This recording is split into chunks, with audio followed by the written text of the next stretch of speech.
Hello and welcome as we advance our discussion on budgeting to various types of costs.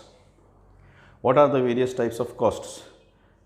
As we see, mainly there are three types of cost: fixed cost,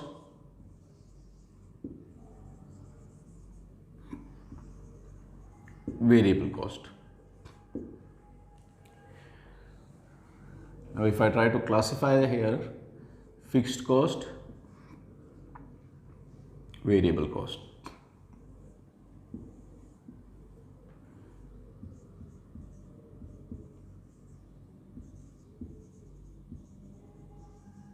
If we see here, what is fixed cost? Fixed cost is a cost which we incur one time and which remains constant throughout the life of production. For example, when we buy land, we buy that land once. That expense is done. वो जो उस ज़मीन को खरीदने का पैसा लगा, 1 करोड़ रुपया, 2 करोड़ रुपया, 50 लाख रुपया, वो एक बार लग गया और अब वो लग गया. अब हम इस लैंड के ऊपर 2 यूनिट बनाए, 10 यूनिट बनाए, 10,000 यूनिट बनाए, 50,000 यूनिट बनाए, 10 लाख यूनिट बनाए, वो अमाउंट जो हमने स्पेंड कर दिया है वो चेंज नहीं होने वाला है. तो इसका मतलब मैं ये कह सकता हूँ कि जो फिक्स्ड कॉस्ट है, वो जो टोटल फिक्स्ड कॉस्ट लैंड के ऊपर लग गई है, या एक मशीन खरीदी हमने 50 लाख रुपए में, वो अब जो लग गया है वो फिक्स्ड रहेगा, वो अब चेंज नहीं होता है. तो क्या हम ये कह सकते हैं कि जो फिक्स्ड कॉस्ट है वो total fixed cost throughout life of a business, of an organization, of a production facility same रहती है. हाँ, बाद में फिर कुछ और हम फिक्स्ड कॉस्ट करेंगे, फिक्स्ड इन्वेस्टमेंट करेंगे, तो वो भी कांस्टेंट चलता जाएगा जितना आ जाएगा. तो जो एक फिक्स्ड कॉस्ट है, लेट्स से मैं लैंड लेता हूँ, मैं बिल्डिंग लेता हूँ या मशीन का डेप्रिसिएशन चार्ज करने की कोशिश करता हूँ, तो वो एक बार जो आ गया अमाउंट वो कांस्टेंट है, वो फिक्स्ड रहता है. लेकिन जैसे जैसे हमारी प्रोडक्शन एक्टिविटी बढ़ती है, पर यूनिट फिक्स्ड कॉस्ट जो होती है, this is total fixed cost, के 2 करोड़ रुपया लग गया लैंड का, 50 लाख रुपया लग गया मशीन का. इसके कुछ और छोटे एग्जांपल्स भी हम ले सकते हैं कि मंथली रेंट देते हैं हम, तो मंथली रेंट हमारा लग गया. अब हमारा फैक्ट्री खुल रही है चाहे नहीं खुल रही है, प्रोडक्शन हो रहा है चाहे नहीं हो रहा है, वो रेंट तो लग रहा है. जैसा अभी कोरोना के टाइम में हमने देखा, कितनी सारी फैक्ट्रीज हैं, स्कूल्स हैं, कोचिंग इंस्टीट्यूट्स हैं, जिम्स हैं, जो रेंट की बिल्डिंग में चलाते हैं. लाख लाख 2-2 लाख रुपया उनका मंथली रेंट है.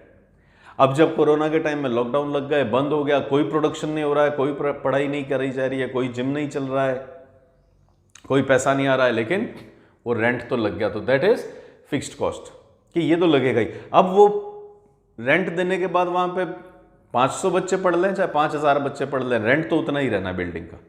तो ये तो एक तरह से हो गई फिक्स्ड कॉस्ट. तो total fixed cost always remains constant. लेकिन अगर हम देखें कि पर यूनिट फिक्स्ड कॉस्ट का क्या हो रहा है, लेट अस सी, मैंने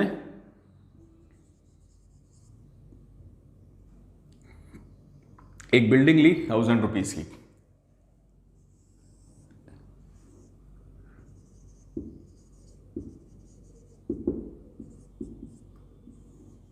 ₹1000 की एक बिल्डिंग लेता हूं, यहां पे लिख देते हैं.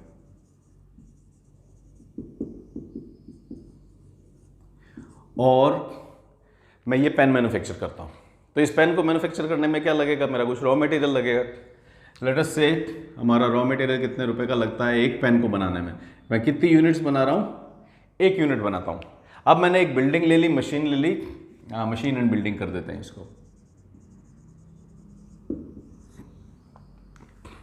तो मशीन एंड बिल्डिंग आ गई मेरे पास 1000 रुपीज़ की. अब ये तो मेरे पास चलती रहेगी, मेरा असेट बन चुकी है.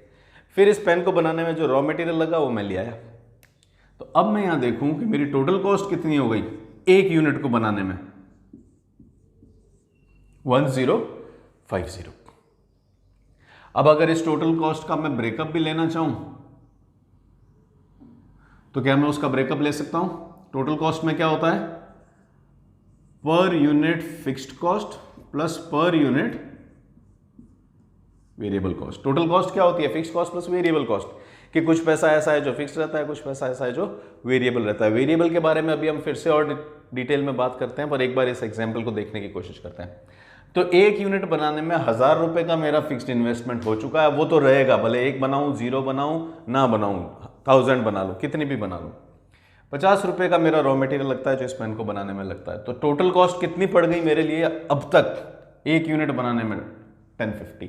इस 1050 पे अगर मैं नजर मारूं तो पर यूनिट फिक्स्ड कॉस्ट का कंपोनेंट कितना है? 1000। पर यूनिट वेरिएबल कॉस्ट का कंपोनेंट कितना है? 50। फाइन। और अगर मैं यहां पे वो भी सेकंड केस में देखते हैं, 2 यूनिट बना देता हूं। 2 यूनिट बनाऊंगा तो क्या होगा? फिक्स्ड कॉस्ट तो 1000 ही रहनी है। जो मशीन और बिल्डिंग आ चुके हैं वो कोई बार बार नहीं तो आएंगे नहीं यार पेन के लिए, तो सेकंड पेन के टाइम भी ये खर्चा तो इतना ही रहेगा। लेकिन जो वेरिएबल कॉस्ट है, पिछली बार मैं एक कैप लाया था, एक बॉडी लाया था, इसके अंदर डालने के लिए 1 बॉटल इंक लाया था, लेकिन अब क्या लाना पड़ेगा? ये सब कुछ 2-2 लाना पड़ेगा। तो जो सामान पिछली बार 50 रुपीज में आया था, let this be total cost, total variable cost, total fix cost. इस बार टोटल वेरिएबल कॉस्ट कितनी लग रही है? 100 रुपए। क्यों? क्योंकि मैं 2 पेन का रॉ मटेरियल लाया हूं। तो जब टोटल फिक्स्ड कॉस्ट आ गई, टोटल वेरिएबल कॉस्ट आ गई, तो हमारा टोटल खर्चा कितना हो गया? 2 पेन बनाने में कितना खर्चा लग गया मेरा? 1100। इस 1100 को अगर हम तोड़ के देखें तो क्या है हमारे पास? 1000 रुपए की, इसको टोटल रहने देते हैं, अभी पर यूनिट नहीं बनाते। टोटल फिक्स्ड कॉस्ट है 1000 की, टोटल वेरिएबल कॉस्ट है 100 की। ये इस तरह से बन रहा है। अब अगर मैं यहां पे पर यूनिट निकालना चाहूं, पर यूनिट कॉस्ट, तो पर यूनिट कॉस्ट एक पेन कितने रुपए में बना है? 1050 में।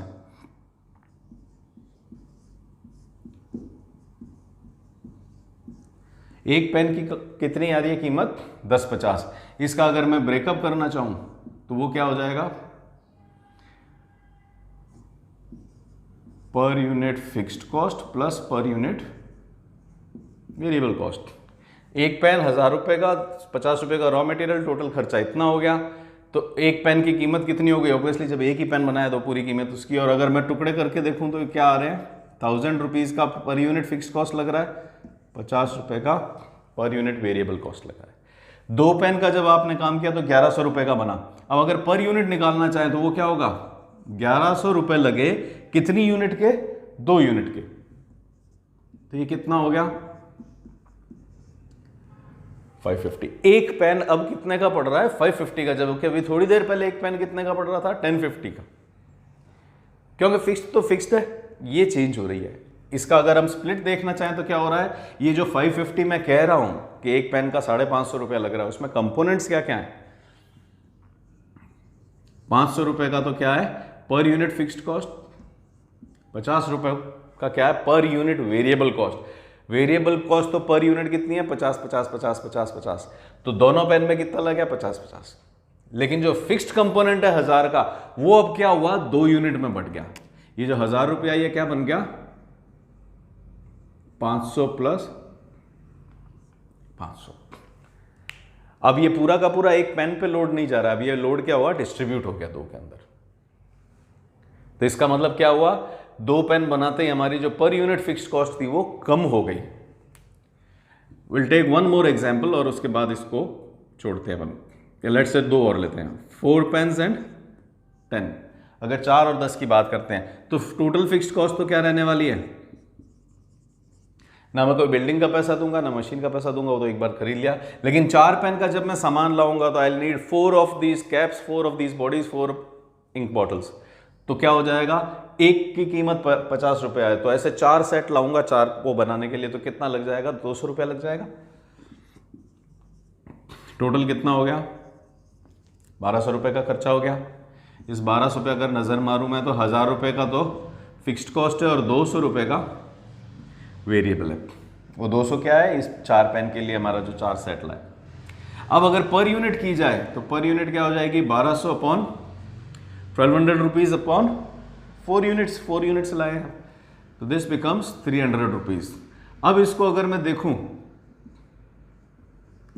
तो पेन का जो सामान आया है, रॉ मटेरियल आया, वो तो 50 का है। इसका मतलब हमारा जो फिक्स्ड कंपोनेंट है वो कितना है? 250 है। ऑब्वियसली अब क्या हो रहा है? पहले ये पूरा 1000 रुपया एक यूनिट से चार्ज हो रहा था, फिर ये 1000 रुपया 2 यूनिट से चार्ज हो रहा था, तो पर हेड कितना आया? 500 रुपया आया। फिर यहां पे इस रूम के अंदर अगर 4 जने रह रहे हैं तो ये 1000 रुपये का किराया कौन देंगे? 4 जने देंगे, 250 रुपया पर head. The idea is rent तो वही रहा, खर्चा तो वही रहा, फिक्स्ड कॉस्ट तो वही रही, लेकिन पहले उसका 1 डिवीजन था, अब 2 थे और अब 4 थे। तो जैसे ही 4 डिवीजन हुए हमने देखा ये कितना बन गया? 250 रुपया। एक लास्ट और देखते हैं, 10 पेन का कितना हो गया? 1000, और 10 पेन का रॉ मटेरियल लाएंगे, 50 रुपए का एक सेट आता है, तो इसका मतलब 10 पेन के लिए कितना हो जाएगा? 500। We cut this as 1500, the splits would be 1000 plus 500। Total fixed cost तो 1000 है, टोटल वेरिएबल कॉस्ट 500 है, और अगर हम पर यूनिट निकालें तो 1500 अपॉन 1500 रुपए का टोटल खर्चा फॉर 10 यूनिट्स, ये हो गया आपका 150। 150 में से मैं जानता हूं कि 50 रुपीज तो मेरा वेरिएबल लगा है, तो बचा हुआ 100 कौन सा है? Per unit fixed cost. तो अब हम यहां देखें कि ये जो 1000 रुपए का किराया है, अब ये कहां बट रहा है? 10 पेन में बट रहा है। 1000 रुपए की जो आपने बिल्डिंग मशीन खरीदी है वो किस पे डिवाइड हो रही है? 10 पेन पे हो रही है, तो पर यूनिट कितना आ रहा है? 100।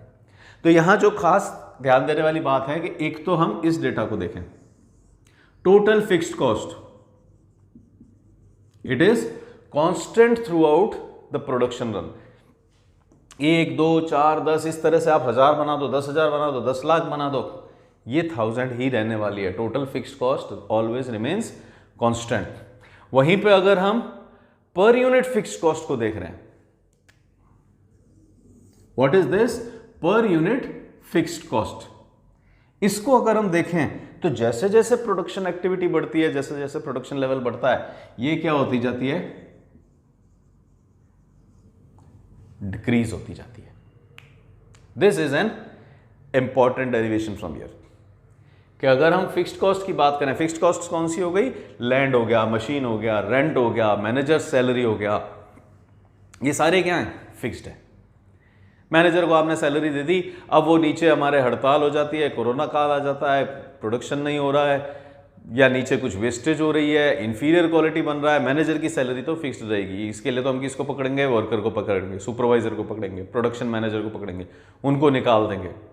मैनेजर को अचानक से नहीं निकालेंगे। हाँ, अगर वो 6 महीने साल तक कोई परफॉर्मेंस नहीं आ रही है तो विल थिंक ओवर इट, लेकिन अचानक से मैनेजर को नहीं निकाला जाता है। Manager is managing all the activities, वो देखेगा कि नीचे कहाँ प्रॉब्लम है। तो ये सारे क्या है? फिक्स्ड कॉस्ट है। और फिक्स्ड कॉस्ट का नेचर कैसा होता है कि वो टोटल फिक्स्ड कॉस्ट तो रहती है constant, we can see here total fixed cost remains constant, जबकि पर यूनिट फिक्स्ड कॉस्ट की अगर हम बात करें तो वो क्या होती जाती है? डिक्रीज होती जाती है। जितना ज्यादा प्रोडक्शन उतनी कम पर यूनिट फिक्स्ड कॉस्ट। और फिर अगर वेरिएबल की बात करें तो वेरिएबल कॉस्ट कौन सी होती हैं? जो पर यूनिट चेंज होती हैं टोटल। इसका भी अब नेचर अगर हम देखेंगे तो टोटल और पर यूनिट के सेंस में देखेंगे।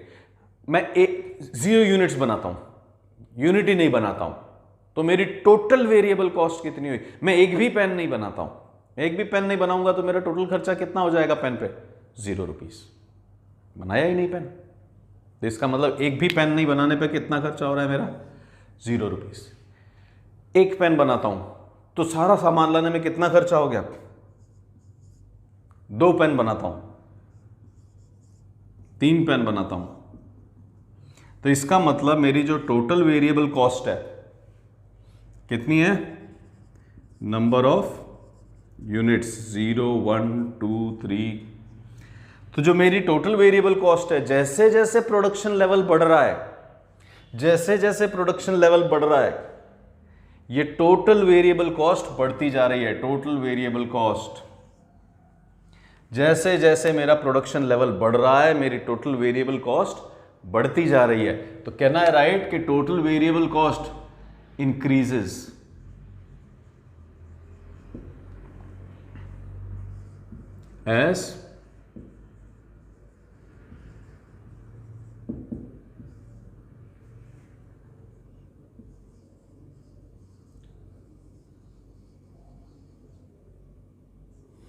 As production level grows total variable cost increases. हम यहां भी देख सकते हैं, हमने यहां भी देखा टोटल वेरिएबल कॉस्ट, लेकिन पर यूनिट वेरिएबल कॉस्ट का क्या हो रहा है? 0 पेन पे तो अब अपने को समझ में नहीं आ पाएगा। यहां देखें 50 रुपए एक पेन के, 50 डिवाइडेड बाय 1, 100 डिवाइडेड बाय 2, एक पेन का कितना खर्चा लग रहा है, पर यूनिट कितना वेरिएबल लग रहा है,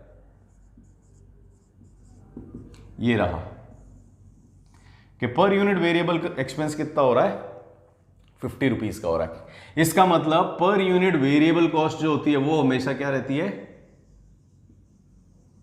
कांस्टेंट। तो this becomes a very important table for us. ये इंपॉर्टेंट टेबल क्यों हो जाती है कि फ्रॉम हियर ऑन जो हम बजटिंग करेंगे तो हमारे को जो डेटा गिवन होगा उस डेटा को देख के मुझे अंदाजा लगाना होगा कि इनमें से कौन सी फिक्स्ड कॉस्ट है और कौन सी वेरिएबल कॉस्ट है।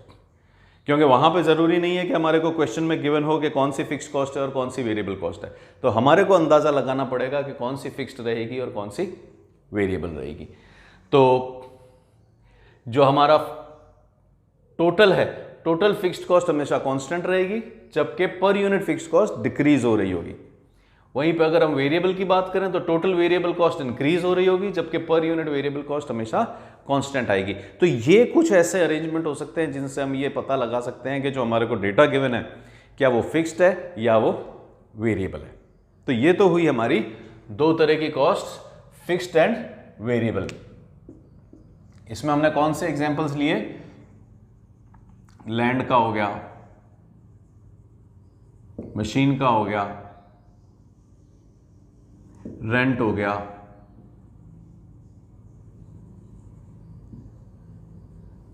मैनेजर की सैलरी हो गई।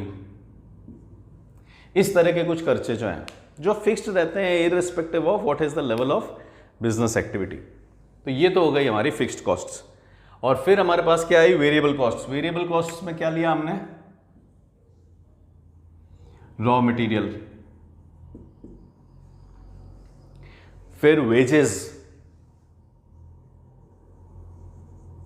वेजेस क्यों, क्योंकि अगर मेरे को बहुत ज़्यादा बनाना है तो मैं और वर्कर्स को रिक्रूट कर लूँगा, मेरे को बनाना ही नहीं है तो मैं उन वर्कर्स को निकाल दूंगा। तो उनको तो जनरली हम क्या करते हैं, पर डे देते हैं। तो जिस दिन काम है उस दिन उनको रखेंगे, काम कराएंगे, जिस दिन काम नहीं है उस दिन उनको नहीं बुलाएंगे। तो वेरिएबल कॉस्ट में रॉ मटेरियल आ गया, वेजेस आ गई। अब तीसरी टाइप की जो कॉस्ट हम यहाँ पे लिखने जा रहे हैं वो क्या है, खर्चे। तो इसके अलावा भी होते हैं खर्चे, इसके अलावा कौन से होते हैं, लाइक ये सारे सिर्फ इंडिकेटिव हैं, और भी हो सकते हैं खर्चे। और कौन से खर्चे होते हैं, इलेक्ट्रिसिटी बिल, फोन बिल और सेल्समैन सैलरी।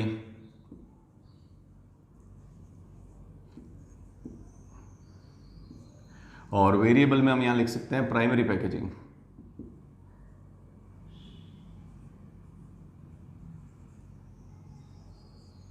और यहां आ जाएगा सेकेंडरी पैकेजिंग। तो अगर हम देखें तो raw material, wages, primary packaging. Primary packaging कौन सी होती है, जिसमें ये पेन पैक किया जाता है, जो डिब्बा जिसके अंदर ही आता है। तो अब अगर मैं 0 पेन बना रहा हूं तो 0 डिब्बे लगेंगे, 10 पेन बना रहा हूं 10 डिब्बे लगेंगे। तो इसका मतलब ये क्या हो गई, वेरिएबल हो गई इन नेचर, कि जितने ज़्यादा आपका प्रोडक्शन एक्टिविटी रहेगा उतना ज़्यादा डिब्बे लगेंगे। That is primary packaging. Secondary packaging क्या हो जाती है, सेकेंडरी पैकेजिंग के ऐसे पेन जब डाले जाते हैं तो एक इतना बड़ा डब्बा बच जाएगा जिसके अंदर 10 या 20 पेन आ जाएंगे। तो दैट बिकम्स सेकेंडरी पैकेजिंग। अब वो डिब्बा अगर 5 रुपए का है तो उसमें एक पेन डालूंगा तो भी 5 रुपए तो लग गए, उसके अंदर 2 पेन डालूंगा तो भी वो डिब्बा 5 रुपए का लगेगा। सपोज वो डिब्बा 10 पेन कैरी कर सकता है, तो 1 से लेके 10 पेन तक मेरा तो खर्चा कितना होना है, 5 रुपए का ही होना है। हाँ, 11वां पेन आ जाएगा तो वो इस कार्टन में फिक्स नहीं आएगा, इस कार्टन को हटाओ फिर से एक नया कार्टन लाओ। तो ये खर्चा किस टाइप का हुआ कि ये पर यूनिट भी चेंज नहीं हो रहा है, लेकिन ऐसा भी नहीं है कि थ्रू आउट सेम रहे। ये क्या कर रहा है, स्लैब्स में सेम रह रहा है। 10 पेन तक एक रेट है, फिर जैसे ही नेक्स्ट 10 पेन आएंगे 5 रुपए से बढ़ के 10 रुपये हो जाएगा, फिर नेक्स्ट 10 पेन के लिए 10 रुपये से बढ़ के 15 रुपये हो जाएगा। तो हो ये रहा है कि ये पर यूनिट वेरी नहीं कर रहा है। क्योंकि ये पर यूनिट वेरी नहीं कर रहा है, we can not call it variable cost, क्योंकि ये throughout production cycle same नहीं रह रहा है, we can not call it fixed cost. तो इनको हम क्या कह देते हैं,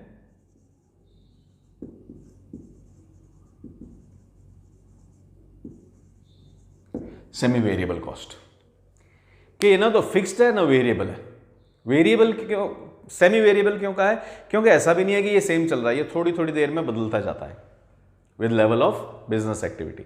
10 पेन तक अलग रेट थी, 20 पेन पे अलग खर्चा हो गया, 30 पेन पे अलग खर्चा हो गया, तो वेरिएबल वाला भी कैरेक्टरिस्टिक है। लेकिन 1 से 10 का अगर हम देखें तो सेम था, 11 से 20 पेन का देखें तो एक ही कार्टन लग रहा था, तो वो फिक्स्ड भी है, we call it semi variable. इसमें किस तरह के एग्जाम्पल लिए हमने, एक तो सेकेंडरी पैकेजिंग का ले लिया, इलेक्ट्रिसिटी बिल। इलेक्ट्रिसिटी बिल में क्या है, जब हमारा बिल आता है तो उसमें एक तो फिक्स्ड अमाउंट आता है और फिर बाकी जितना आपने कंजम्पशन किया उतना आता है। जैसे कि आपका जब बिल आएगा तो वो किस तरह से आएगा, 500 तो हो गया आपका मीटर चार्ज, और फिर आपने अगर 10 यूनिट कंज्यूम की है तो 7 रुपए के हिसाब से वो कितनी आ गई, 70 रुपए। तो आपका टोटल बिल कितना हो गया, तो ये जो 570 रुपये आया है उसमें क्या है, 500 रुपये मीटर चार्ज है। अब इस 10 यूनिट की जगह अगर आपने 110 यूनिट कंज्यूम कर लिया तो आपका बिल कितना हो जाएगा, 770, और यहाँ पे टोटल बिल कितना आ जाएगा, 1270। तो आइडिया इज कि जो मीटर बिल आते हैं उसके अंदर एक फिक्स्ड कंपोनेंट है और फिर पर यूजेज है। इलेक्ट्रिसिटी बिल, फोन बिल में भी ऐसा होता है, हाँ ठीक है, हमारे प्रीपेड तो अलग होते हैं लेकिन जो पोस्ट पेड होते हैं उनके अंदर एक 125, 150, 200 रुपये का, 250 रुपये का फिक्स्ड अमाउंट आता है और उसके ऊपर जितनी आपकी यूजेज हो रही है उस हिसाब से आता है। तो वो सारे हमारे केसेस कौन से हो गए, सेमी वेरिएबल कॉस्ट के हो गए। अब अगर हम सेमी वेरिएबल कॉस्ट को यहां से देखें तो इसके अंदर वेरिएबल का भी कंपोनेंट दिख रहा है हमारे को, ये रहा, दिस इज वेरिएबल कंपोनेंट। ये कौन सा कंपोनेंट हो गया, फिक्स्ड कंपोनेंट, और ये हो गया हमारा वेरिएबल कंपोनेंट। अब मैं तो आपको ये कह देता हूं कि हमारा बिल आया है 1470, पिछले महीने आया था 1250। मैंने तो आपको ये कह दिया कि मेरा बिल 1 इतना था और बिल 2 इतना था। ये फिक्स्ड है या वेरिएबल है। तो अगर अब हम यहां से देखें तो फिक्स्ड वाली तो कंडीशन ये मान नहीं रहा है, रीजन बीइंग ये कांस्टेंट नहीं है। फिक्स्ड को तो हमने देखा है कि वो थ्रू आउट 1000 ही चलता रहता है, तो इसका मतलब फिक्स्ड वाली कंडीशन तो ये मान नहीं रहा है, तो इसका मतलब डेफिनेटली ये फिक्स्ड तो बना नहीं। वेरिएबल है या नहीं ये गारंटी नहीं है, तो वेरिएबल लग तो रहा है, रीजन बीइंग क्योंकि वेरिएबल चेंज होती है, मेरे को ये पता है, और यहाँ पे भी ये चेंज हो रही है, तो ये वेरिएबल तो नहीं है, ये तो हमारे को बिल्कुल डेफिनेटली लग रहा है। तो इसका मतलब फिक्स्ड तो नहीं है, ये डेफिनेटली लग रहा है, वेरिएबल है या नहीं ये पता नहीं। तो अब ये पता लगाना पड़ेगा कि इज इट प्योरली वेरिएबल और सेमी वेरिएबल। तो इस चीज को पकड़ने के लिए अब हमारे को कुछ मेथड्स चाहिएंगे। वो मेथड्स क्या क्या हो सकते हैं जो हम यूज करेंगे टू आइडेंटिफाई कि भाई ये वेरिएबल था, सेमी वेरिएबल था, और सेमी वेरिएबल था तो सेमी वेरिएबल में से मीटर चार्ज कितना था और वेरिएबल कितना था, फिक्स्ड कितना था और वेरिएबल कितना था। क्योंकि इनके अंदर सबसे बड़ा कैच यही है कि फिक्स्ड कितना है और वेरिएबल कितना है, क्योंकि जो फिक्स्ड है वो तो फिक्स्ड ही चलता जाएगा, लेकिन जो वेरिएबल है वो चेंज होता जाएगा। तो इसका मतलब अब हमारे को ये इस बात पे भी ध्यान देना पड़ेगा कि हमारा फिक्स्ड कंपोनेंट कितना है और वेरिएबल कंपोनेंट कितना है। तो उसके लिए जो हम मेथड यूज करेंगे, सेमी, इसको हटा ही देते हैं।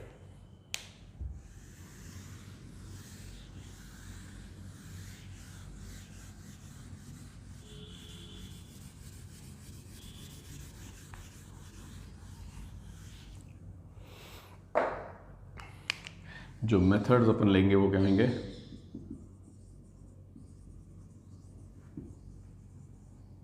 हाई एंड लो, एग्जैक्टली इसको कहते हैं low point method.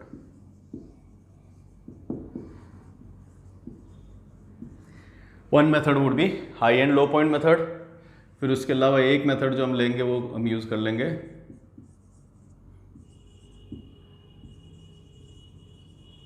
Scatter diagram कह लें, चाहे स्कैटर प्लॉट कह लें। तीसरा हम मेथड यूज करेंगे वो हो जाएगा मेथड ऑफ लीस्ट स्क्वायर्स। तो ये 3 मेथड्स हम पढ़ेंगे, जिसमें से हम जो बजटिंग के अंदर जनरली यूज करेंगे वो थ्रू आउट क्या मेथड रहेगा, high and low point method. हाँ, ये जो 2 मेथड्स हैं ये हमने पास्ट में पढ़ रखे हैं जब हमने स्टैटिस्टिक्स पढ़ी या किसी भी और चीज के अंदर, जिसको कि हम रिग्रेशन के नाम से सुना हुआ है। इसको हमने कहां सुना था? रिग्रेशन के लिए। और ये एक पिक्टोरियल टेक्निक थी।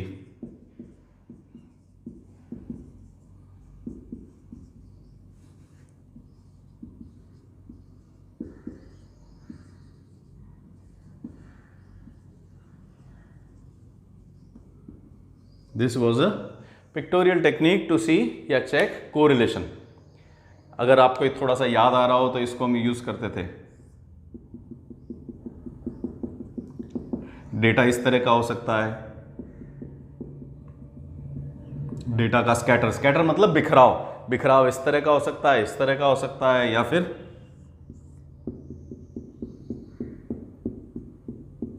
इस तरह का हो सकता है। तो हम इसको तो क्या मान लेते थे कि ये पॉजिटिव कोरिलेशन है, इसको हम मान लेते थे कि ये नेगेटिव कोरिलेशन है, इसको हम मान लेते थे कि देयर इज नो कोरिलेशन। तो ये जो टेक्निक थी हमारी स्कैटर वाली, इसको 1 मिनट में अभी डिस्कस कर लेते हैं। स्कैटर वाली जो टेक्निक थी कि हम डेटा प्लॉट करते थे और उसमें एक लाइन डालने की कोशिश करते थे। वो लाइन ऐसी होती है कि सब पॉइंट्स के एकदम नजदीक हो। अब इसमें लाइंस तो कई सारी डल सकती हैं, एक लाइन ये डल गई, फिर एक लाइन ऐसी भी हो सकती थी, लेकिन हम कौन सी लाइन पकड़ते हैं? जो सारे पॉइंट्स के नजदीक हो। और उस लाइन को फिर हम क्या करें, अगर एक्सटेंड कर दें, उस लाइन को एक्सटेंड करेंगे तो वो कहीं ना कहीं वाई एक्सिस पे हिट करेगी। जहां वो हिट कर रही है, ये तो बन गई मेरी फिक्स्ड कॉस्ट, और ये जो बाकी का कंपोनेंट है ये क्या बन गया? मेरा वेरिएबल कॉस्ट बन गया। तो ये एक मेथड है स्कैटर का, जो कि पिक्टोरियल टेक्निक है। Pictorial technique generally from exam perspective हम पढ़ते नहीं है, क्योंकि ग्राफ हमारे को मिलता नहीं है। ग्राफ मिल भी जाएगा तो इतना परफेक्टली ये यहाँ पे टैली नहीं हो पाता है। बट हमारे को पता होना चाहिए कि व्हाट इज स्कैटर डायग्राम और प्लॉट टेक्निक। कि आपने ये स्कैटर बना लिया, अब अगर मैं इसको पूरा खींच दूंगा तो ये क्या बन गई? हमारी फिक्स्ड कॉस्ट। जहां पे भी ये वाई एक्सिस को हिट करेगा वो हमारी हो जाएगी फिक्स्ड कॉस्ट। इसके लिए अगर मेरी लाइन कुछ ऐसी बन रही है तो आप इसको पीछे ले आओ, फिक्स्ड कॉस्ट। तो ये हो गया हमारा स्कैटर डायग्राम और प्लॉट। अब जो मेथड ऑफ लीस्ट स्क्वायर्स है वो क्या है? कि ये तो मैंने हाथ से लाइन बना दी, हाथ से लाइन बनाई हुई मैं ऐसी बना दूंगा। कोई और हो सकता है जो इस लाइन को थोड़ा सा ऐसा बना दे, कोई और हो सकता है जो इस लाइन को थोड़ा सा ऐसा बना दे, कोई और हो सकता है जो इस लाइन को यहां बना दे। तो लाइंस तो कहीं पे भी बना सकता है कोई भी जना, जब हाथ से बन रही है, ड्राइंग है, पिक्टोरियल टेक्निक है, फ्री हैंड है। तो ये जो थोड़ा सा एक डिसएडवांटेज है कि लाइन कोई भी जना कहीं भी बना देगा। उसको ओवरकम कौन करता है? Method of least squares. Method of least squares क्या करता है कि इन सब पॉइंट से हमारा डिस्टेंस लेता है।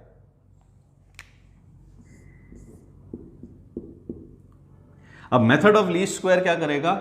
एक लाइन तो ये हो गई, इस लाइन का क्या करेगा?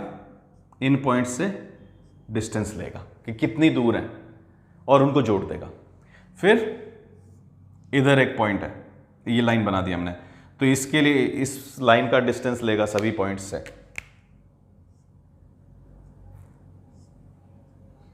तो अब ये सारे डिस्टेंसेस ऐड करेगा। तो मेथड ऑफ लीस्ट स्क्वायर ये करता है कि जो भी लाइन बनाई गई है वो सारे पॉइंट्स के इस लाइन से डिस्टेंसेस को लेगा और उनको ऐड कर देगा, और जहां पे वो लीस्ट आ रहा होगा डिस्टेंस, उस लाइन को वो कहेगा कि ये लाइन बेस्ट है। तो ये मेथड ऑफ लीस्ट स्क्वायर्स हमने जो रिग्रेशन मेथड पढ़ा था, जहां पे हम रिग्रेशन लाइन बनाते थे, एग्जैक्टली वो ही है। तो इसके बारे में हम फिर से बात करेंगे आने वाले लेक्चर्स में। स्कैटर डायग्राम और प्लॉट के बारे में बात नहीं करेंगे, because this being a pictorial technique, इसको जनरली हम यूज नहीं करते हैं, एटलीस्ट अपने एग्जाम पर्सपेक्टिव से या हाथ से ड्राइंग बनाने के हिसाब से। तो पिक्टोरियल टेक्निक है, तो इसको तो फ्रॉम हियर ऑन हम छोड़ देंगे, डिस्कस नहीं करेंगे। इनफैक्ट डिस्कस तो इसको डिस्कस कर लेंगे बट यूज नहीं करते हैं। एग्जाम पर्सपेक्टिव से हम मेथड ऑफ लीस्ट स्क्वायर को भी इसके अंदर बजटिंग में एटलीस्ट यूज नहीं करेंगे। मेथड जो हम यूज करेंगे वो क्या रहेगा? High and low point method. तो स्कैटर हमारे को समझ में आ गया कि एक प्लॉट बना दिया और उसकी एक जो लाइन बनाई वो जब वाई एक्सिस को हिट कर रही है वो हमारा फिक्स्ड कॉस्ट है, बचा हुआ सारा वेरिएबल है। तो दिस वाज, इतनी इंफॉर्मेशन ये देता है। इस लाइन को अगर एग्जैक्ट इक्वेशन बनानी है तो वो कौन करके देता है? Method of least squares. इसके हालांकि हम 1-2 क्वेश्चंस लेंगे आने वाले लेक्चर के अंदर, और ये कौन सा है जो हमने पास्ट में रिग्रेशन के नाम से पढ़ा था, method of least square, exactly वो ही है ये। High and low point method है जो हम एग्जैक्टली आगे भी यूज करेंगे बजटिंग के क्वेश्चन सॉल्व करने के लिए, जहां हमारे को कॉस्ट समझ में नहीं आएगी। बहुत ही सिंपल मेथड है।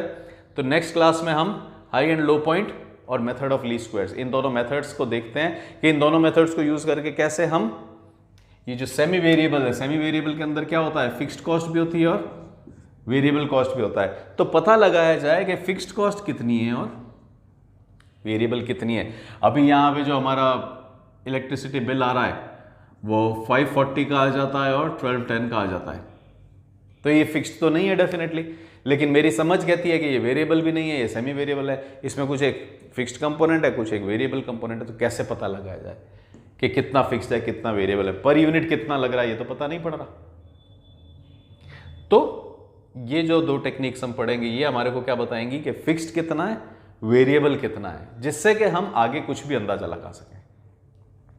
फाइन, तो this was it for today's lecture, जहां पे मेनली हम ये देखना चाह रहे थे कि तीन तरह की कॉस्ट्स होती हैं, fixed, variable and semi variable. ये जनरली हमारे को पता तो था कि तीन तरह की कॉस्ट्स होती हैं और इनका क्लासिफिकेशन भी बाय एंड लार्ज हमारे को पता है कि कौन सी फिक्स्ड आती है, कौन सी वेरिएबल आती है, कौन सी सेमी वेरिएबल आती है। बट आज जो इंपॉर्टेंट चीज हमने देखी वो ये थी कि जो फिक्स्ड कॉस्ट है वो total fixed cost through out constant रहती है, जबकि पर यूनिट फिक्स्ड कॉस्ट हमेशा डिक्रीज होती है।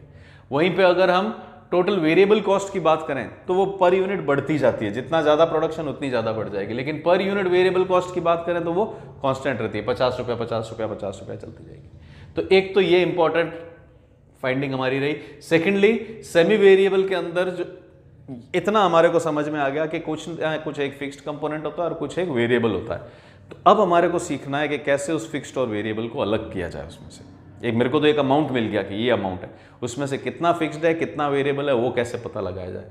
तो ये तीन हमारे मेथड्स रहेंगे, high and low point method, scatter and, ये दोनों ऑलमोस्ट रिलेटेड मेथड्स हैं, कोरिलेशन रिग्रेशन के टाइम से ये रिलेटेड ही है। हम देखते हैं this is a pictorial technique, और अगर ये पिक्टोरियल टेक्निक रैंडम आंसर्स दे सकती है तो हमारे को तो एक सही आंसर चाहिए, वो सही आंसर कौन दे देगा, मेथड ऑफ लीस्ट स्क्वायर। तो ये दोनों टेक्निक्स ऑलमोस्ट रिलेटेड हैं।